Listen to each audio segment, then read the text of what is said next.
Major your level of preparation truthfully. खतरनाक line है ये यार।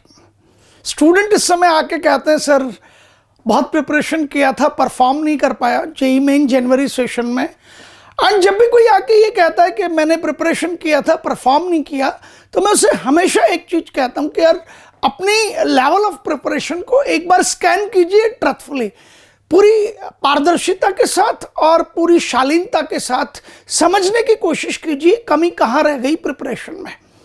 आज की तारीख में जो सबसे बड़ी परेशानी है वो ये है that student don't want to accept their mistakes. वो अपनी गलतियां मानना ही नहीं चाहते यार।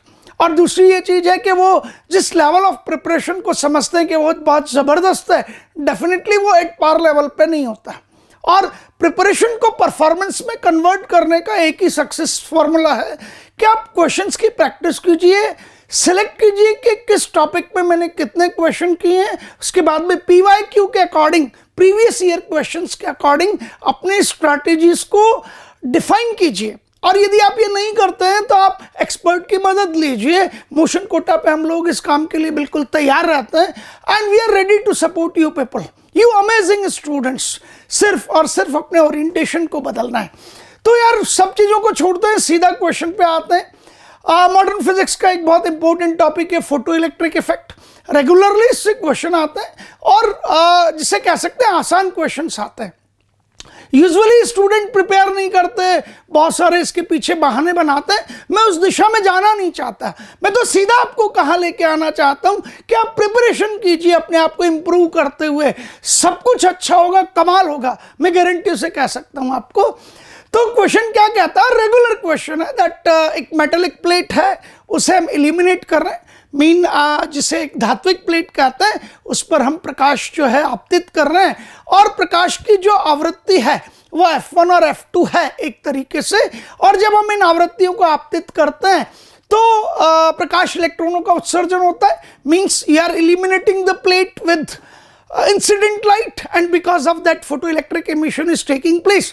तो आपको पता है कि फोटो इलेक्ट्रिक इमिशन होने के लिए इंसिडेंट लाइट का जो फ्रीक्वेंसी है वो थ्रेशोल्ड फ्रीक्वेंसी से ज़्यादा है, या इंसिडेंट लाइट का जो एनर्जी है वो आपके वर्क फंक्शन से ज़्यादा होना चाहिए। क्या पूछ रहा है, ध्यान से देखिएगा।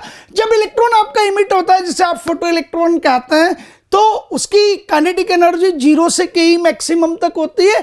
और यूजुअल क्वेश्चन है आपके पास में इस Einstein's equation of photo electric effect पे कि मैक्सिमम काइनेटिक एनर्जी का रेशो पूछता है या तो आपका एग्जामिनर, या मैक्सिमम इजेक्टेड जो इलेक्ट्रॉन्स की मैक्सिमम स्पीड है उसका रेशो पूछता है।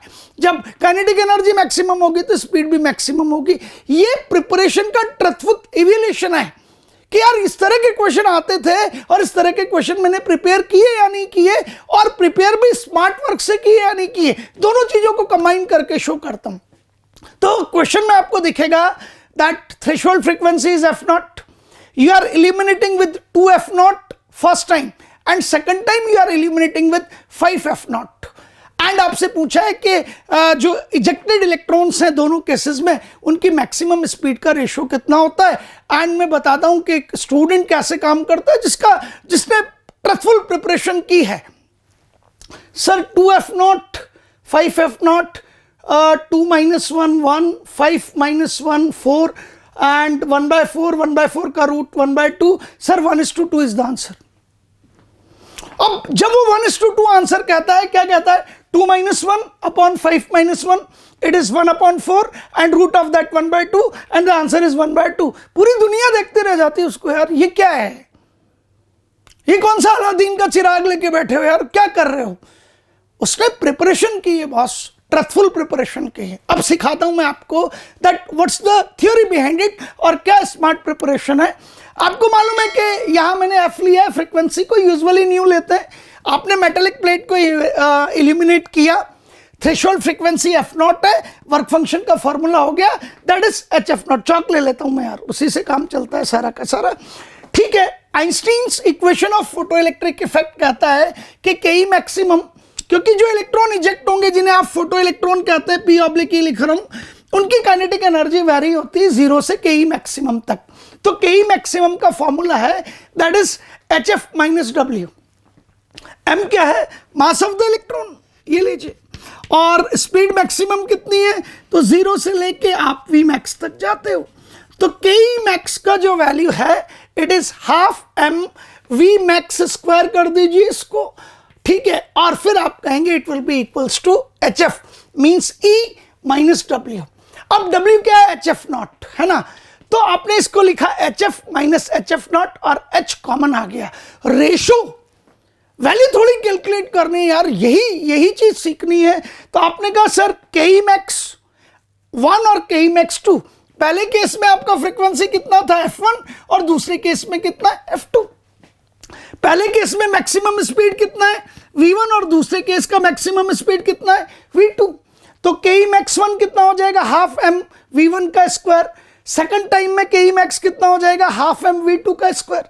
ये इलेक्ट्रॉन है ना, इसका मास m है और इसकी मैक्सिमम स्पीड पहली बार में कितनी V1 और दूसरी बार में कितनी V2, और उसका रेशो क्या आएगा, तो आपने कहा सर ये रेशो आना चाहिए h into F minus F naught, तो h इंटू पहली बार में F1 माइनस एफ नॉट और दूसरी बार में F2 माइनस एफ नॉट। हाँ ये इंपॉर्टेंट है, रेशो में कई सारी चीजें कैंसिल हो जाती हैं, तो h से h कैंसिल। मैं करके बताता हूँ यार, टीचर को काम करने में मजा आता है तो मुझे भी मजा आता है। मैंने कहा ये लीजिए। अब आप कहेंगे कि जब प्रिपरेशन ट्रथफुली करता है तो बच्चा ये याद करके जाता है दैट द रेशो ऑफ के E maximum to K E maximum 2, K E maximum in case 1 to K E maximum in case 2 is V1 square upon V2 square is equals to F1 minus F naught and F2 minus F naught. तो वो जो student था ना उसने ये चीज ध्यान में रखी हुई है that V1 square upon V2 square is equals to F1 minus F naught divided by F2 minus F naught। ये कमाल है उसका। यदि उससे आप के ई मैक्सिमम का रेशो पूछते ना वो 1:4 बता देता आपको, क्यों, क्योंकि जो V1 स्क्वायर का रेशो है V2 स्क्वायर के साथ ही वही के ई मैक्सिमम का रेशो है। बट उसे पता है कि ये निकालूंगा मैं तो F1 कितना था 2F नॉट, इसलिए उसने 2 माइनस 1 किया क्योंकि एफ नॉट तो कैंसिल होना है यहाँ पे। तो F1 को लिखिए 2F नॉट, ठीक है, F2 को लिखिए 5F not, F not cancel हो जाएगा F0। अब उसने इसलिए किया था 2 माइनस 1, तो ऊपर कितना आया था 1, नीचे किया था उसने 5 माइनस 1 तो कितना आया था 4। ये रहा सबका सब।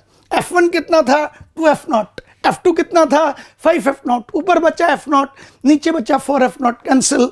ये V1 स्क्वायर और V2 स्क्वायर का रेशो है 1/4, इसलिए V1 V2 का रेशो आएगा 1:2। फिर समझा रहा हूं, जल्दबाजी में हम 1:4 लिखते हैं और 1:4 अवेलेबल भी है, सब कुछ आते हुए भी इंस्टीड ऑफ +4 उस समय -1 आता है। इस गलती से बचिए। इसीलिए मैंने आपको कहा कि पेपर अटेम्प्टिंग स्ट्रैटेजी में आपको कूल रहना सीखना होगा, जल्दबाजी से बचना होगा।